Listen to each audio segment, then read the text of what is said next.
Hello' friends, আপোনালোক সকলোকে মোৰ ইউটিউব চেনেল নয়না ব্লগছলৈ স্বাগতম জনাইছোঁ। তাৰ আগতে আপোনালোকে যদি মোৰ চেনেলটো এতিয়ালৈকে ছাবস্ক্ৰাইব কৰা নাই, অতি সোনকালে ছাবস্ক্ৰাইব কৰিব, লগতে লাইক, কমেণ্ট আৰু শ্বেয়াৰ কৰিব। আজি মই আপোনালোকক এটা নতুন বিষয়ৰ ওপৰত ভিডিঅ' লৈ আহিছোঁ। এই ভিডিঅ'টোত মই আপোনালোকক দেখুৱাম ৰৈ যোৱা পটি কেনেকৈনো ব্যৱহাৰ কৰিব পাৰি। আজিকালি এনেকুৱা হয় যে বেছিভাগ চাদৰৰ পটি লগাৰ পিছত ৰৈয়ে যায়। সেই চাদৰৰ পটিখিনি কেনেকৈনো ব্যৱহাৰ কৰিব পাৰি আপোনালোকে সেইটো মই দেখাবলৈ চেষ্টা কৰিছোঁ, গতিকে আপোনালোকে ভিডিঅ'টো শেষলৈকে চাই থাকিব। ইয়াত মই মোৰ ব্লাউজটোত যিহেতু কমলা কালাৰ সূতাৰে ফুল আছে, গতিকে সেই কমলা কালাৰ কাপোৰ আনি মই ইয়াত এনেকৈ ডিজাইন কৰিছোঁ। তাৰপিছত ছাইডত পটিখিনি লগাই ল'ম।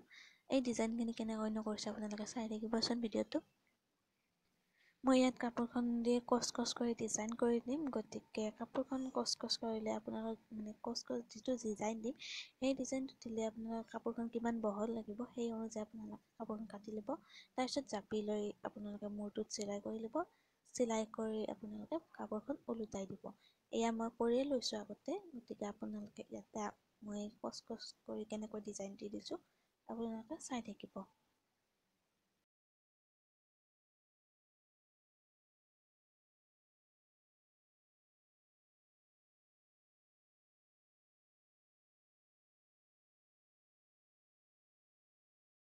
এয়া মই ইয়াত এটা কচ দি লৈছোঁ, তাৰে তলত আৰু এটা কচ দিব লাগিব। একেলগে দুটা কচ দি মই চিলাই কৰি দিম, আপোনালোকে চাই থাকিব।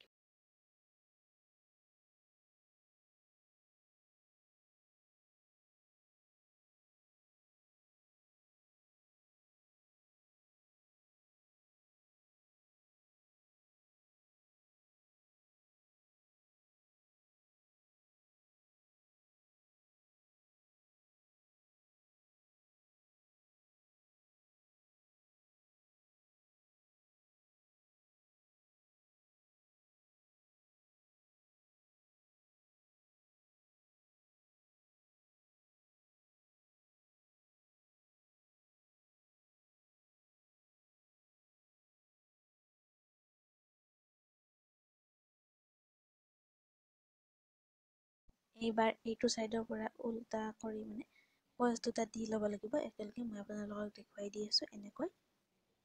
এইদৰে আপোনালোকে এনেকৈ দুটা কচ দি একেলগে চিলাইটো কৰি ল'ব।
এতিয়া মই পিঠিখন আৰু সন্মুখৰ ছাইডখিনি য'ত জইন কৰিছিলোঁ সেই জইনটোৰ পৰা কাষৰ পৰাই মই একদম পটিটো লগাই দিম। এনেদৰে পটিটো মই ইয়াৰ পৰা চিলাই কৰি দিম। আপোনালোকে চাই থাকিবচোন।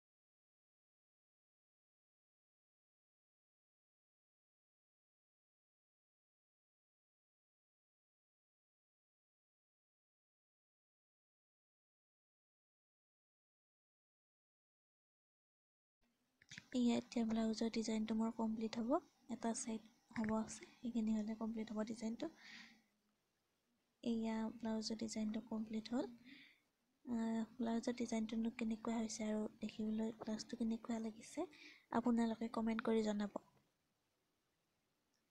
এয়া এনেদৰে আপোনালোকৰো ব্লাউজত ডিজাইন কৰি ল'ব